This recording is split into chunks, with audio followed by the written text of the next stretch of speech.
ఈ సముద్రం ఒక్కసారి ఎండిపోతే ఎలా ఉంటుందో ఒకసారి చెప్పండి. అవ్వదు కదా. ఉజ్బెకిస్తాన్లో సముద్రం ఎండిపోయిందంట. అక్కడ ఎండిపోయినప్పుడు ఓడలన్నీ కూడా అలాగ ఎడారిలో ఉండిపోయినట్లుగా పాడైపోయి క్రిందకు వచ్చేసిందంట. ఆ తర్వాత అదంతా పూర్తిగా డెజర్ట్ లాగా అయిపోయిందంట. చాలా నష్టం కలిగిందంట అక్కడ. నిజంగానే కదా, ఈ సముద్రం ఎంత సంపద, సముద్రాల ద్వారా ఎంత వాతావరణంలో దేవుడు మార్పులు కలుగజేస్తూ ఉంటాడు కదా.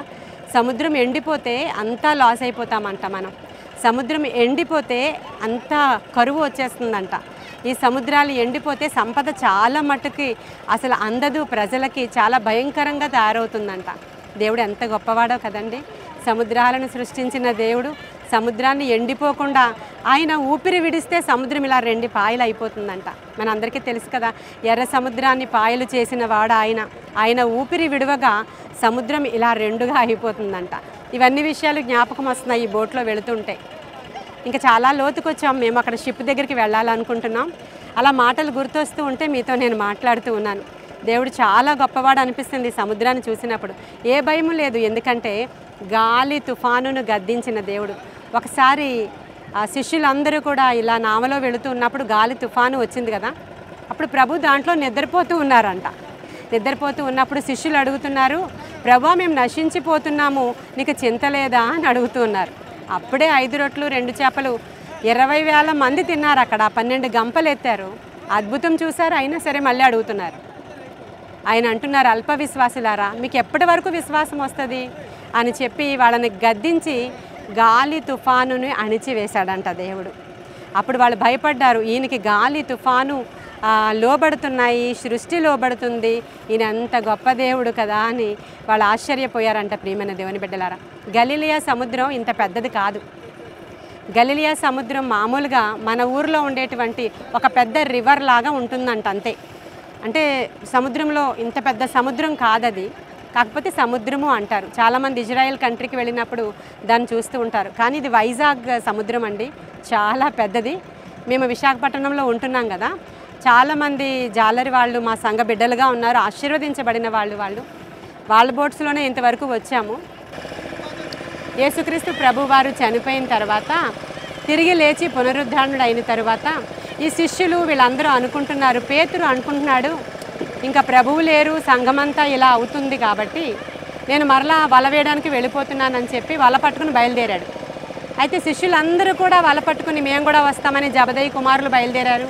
వీళ్ళందరూ వెళ్ళిపోయి వల వేస్తున్నారు. రాత్రి అంతా వల వేశారు, కానీ వాళ్ళకి ఏ చేపలు పడలేదు. అప్పుడు ప్రభువారు వారిని దర్శించడానికి వచ్చినప్పుడు వాళ్ళు ప్రభువుని ఆనవాలు కట్టలేకపోయారండి. నిజంగా ఆశ్చర్యం. ప్రభుతోనే ఉన్నారు, అప్పటి వరకు ప్రభువుని చూశారు, కానీ పునరుద్ధానుడై వచ్చిన ప్రభువుని వారు ఆనవాలు కట్టలేకపోయారు. ఆయన అంటున్నారు, వచ్చి ఇటువైపు వేయండి వల అంటున్నారు. వల వేసినప్పుడు 153 పెద్ద చేపలు పడ్డాయంట. హల్లెలూయా. అప్పుడు ప్రభు అడుగుతున్నారు, పిల్లలారా తినడానికి ఏమైనా ఉందా అని అడుగుతున్నారు. మా దగ్గర ఏమీ లేవు అంటున్నారు వాళ్ళు. అప్పుడు ప్రభువే చేపలు కాల్చి రొట్టెని కాల్చి వారికి ఆహారం ఇచ్చినప్పుడు పేతురు చాలా గిల్టీ ఫీల్ అయిపోయాడు. ప్రభు ఉన్నప్పుడు ఎన్ని మాటలు చెప్పాడు, ప్రభు చనిపోయి ఆయన మరి అనేక సార్లు కనిపించినా 3వసారి ఇది దర్శించడం ప్రభువు. అయినా సరే మరలా వల పట్టుకుని ఏదైతే విడిచిపెట్టి వచ్చారో మరలా అక్కడికి వెళ్ళిపోయారు వాళ్ళు. చాలా సిగ్గుపడతాడు పేతురు. పడి, ప్రభువా నేను పాపాత్ముడిని, నన్ను విడిచిపెట్టి పొండి అంటాడు. ఆ పైబట్ట విడిచిపెట్టి దూకేస్తాడు సముద్రంలోనికి. ఇలా ఇటువంటివి మనము చదివినప్పుడు మనం కూడా దేవుడిని ఒకసారి వెంబడించిన తర్వాత ఎప్పుడు వెనుదిరిగి పోకూడదు. జ్ఞాపకం పెట్టుకోండి. ఎటువంటి పరిస్థితులు వచ్చినా మన దేవుడు సమస్తము చేయడానికి సమర్థుడు తప్ప మరలా విడిచిపెట్టిన దాని దగ్గరికి ఎప్పుడు వెళ్ళిపోకూడదు. ఈ శిష్యుల యొక్క వృత్తాంతాలన్నీ మనకు అనేకమైనవి మనకి మాదిరికరంగా ఉంటాయి కదా. ఇటువంటివి చెప్పుకుని పోతే ఇలా మహాసముద్రంలా ఉంటాయి. ఇప్పుడు చూడండి, షిప్ దగ్గర తీసుకొచ్చారు. ఇక్కడ నన్ను షిప్ ఉంది చూడండి. ఇక్కడ ఇది ఏం షిప్ రాజు? మొన్న వచ్చి ఇక్కడ ఉండిపోయింది బంగ్లాదేశ్ దాదా రాజు, అదేనా? బంగ్లాదేశ్ నుంచి వచ్చి వైజాగ్లో ఉండిపోయింది కదా, ఆ షిప్ దగ్గరికి వచ్చామండి మనం. చూడండి, ఇసుకలో కూరుకుపోయి ఉంది, అక్కడ ఉంది షిప్. అక్కడ తీసుకొచ్చారు. ఇప్పుడు కనిపిస్తుంది అనుకుంటున్నాను మీకు. ఓకే,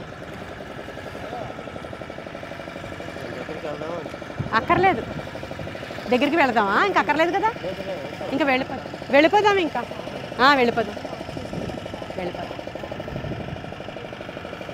ప్రభు అంటున్నారు ఇంకా ధోనిని లోపలికి తీసుకుని వెళ్ళండి అని.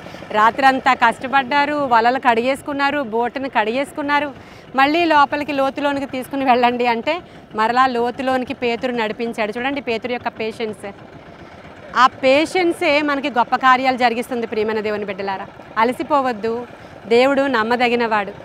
అలసిపోయినప్పుడు, దిగజారిపోయినప్పుడు, పరిస్థితులు భీకరంగా తయారైనప్పుడు ఆ టైంలో శోధకుడు వచ్చి చెప్తాడు, ఇంకా చాలే, ఇంకేం భక్తి చేస్తావు, ఇంకేం ప్రార్థన చేస్తావు అంటాడు. కానీ ఆ సమయంలో నీవు పేషెన్స్ చూపించి మరలా ప్రార్థన చేసావంటే ప్రభు అంటున్నాడు అప్పుడు పేతురుతో, ఇప్పుడు ఇటువైపు వల వేయవయ్యా అని.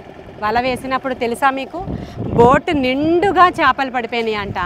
ప్రక్కన ఇంకొక బోట్ వస్తుంది చూడండి, మన చేపల పిల్లలు, మన జాలరి పిల్లలు వాళ్ళందరూ ఉన్నారు అక్కడ. అలాగ ఆ బోటును కూడా పిలిచాడంట. పిలిచి దాంట్లో కూడా చేపలు వేసి 2 బోటులు నిండుగా చేపలు పట్టినట్లుగా. కీర్తన 89:9లో సముద్రపు పొంగును అణిచివాడు ఆయనే అనేటువంటి మాటలు. తరంగములు లేచినప్పుడు నీవు వాటిని అణిచివేయదు అనే మాట ఉందండి. మళ్ళీ చదువుతున్నాను. కీర్తన 89:9లో సముద్రపు పొంగును అణిచివాడవు నీవే, దాని తరంగములు లేచినప్పుడు నీవు వాటిని అణిచివేయుచున్నావు అని రాయబడి ఉంది. ఇప్పుడు చూడండి, ఇది ఇలా లేస్తుంది, మరలా ఎవరో ఇలా అణిచివేస్తున్నట్లు. ఇవన్నీ వచనాలన్నీ నాకు జ్ఞాపకం వస్తున్న కొద్దీ మీతో నేను మాట్లాడుతున్నాను. సముద్రపు పొంగును అణచివాడవు నీవే, దాని తరంగములు లేచినప్పుడు దానిని ఇలా అణిచేస్తారట దేవుడు. ఎంత బాగుందో కదా ఈ మాటలు. మేము ఇలా వెళుతుంటే చేపలు కనిపిస్తున్నాయి. అదేదో జెల్ ఫిష్లు అంట, ఇంతవరకు పై వరకు వస్తున్నాయి.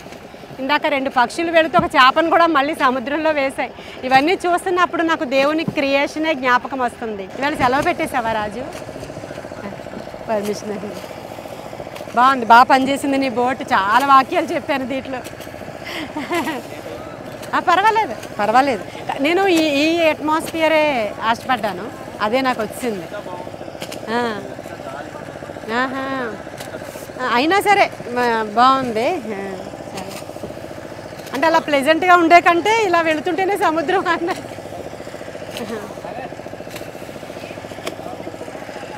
వెళ్ళిపోతున్నాం కదా మనం.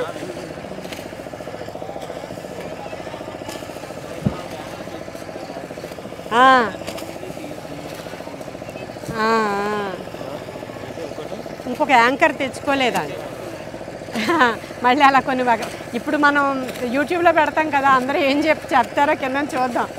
చూసిన వాళ్ళు అందరూ ఏం చెప్తారో విందాము. వాళ్ళకి ఇది చాలా ఆశీర్వాదకరంగా ఉంది.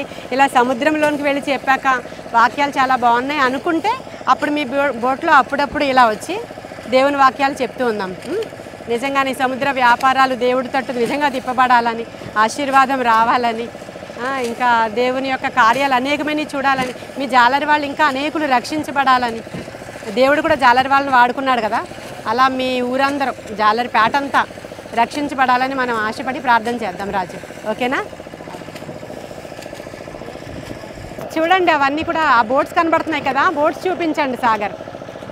అలాగా బాయ్ చెప్తున్నారు, బాయ్ చెప్తున్నారు. ఏం పాట పాడుతున్నారు? రావాలి జగన్ అని పాడుతున్నారు వాళ్ళు. అది రొయ్యల బోట్లు అంటండి, చూడండి.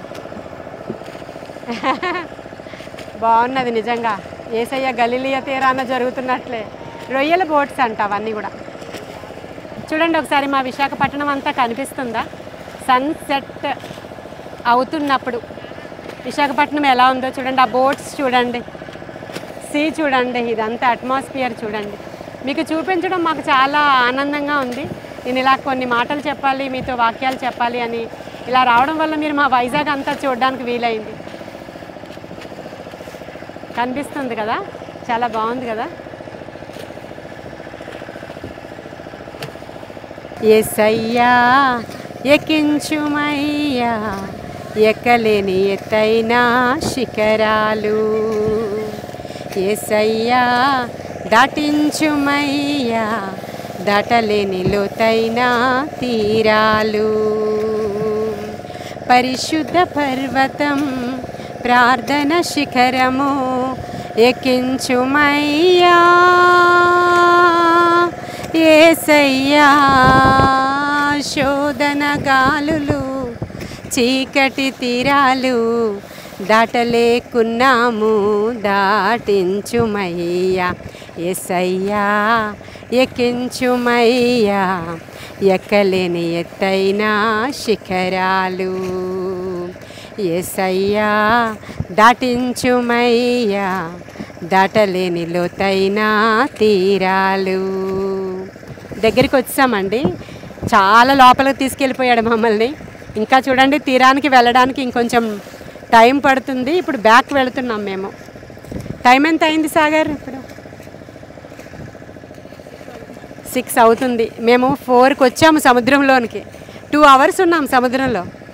2 అవర్స్ ఉన్నామా? ఉన్నాం. హల్లెలూయా.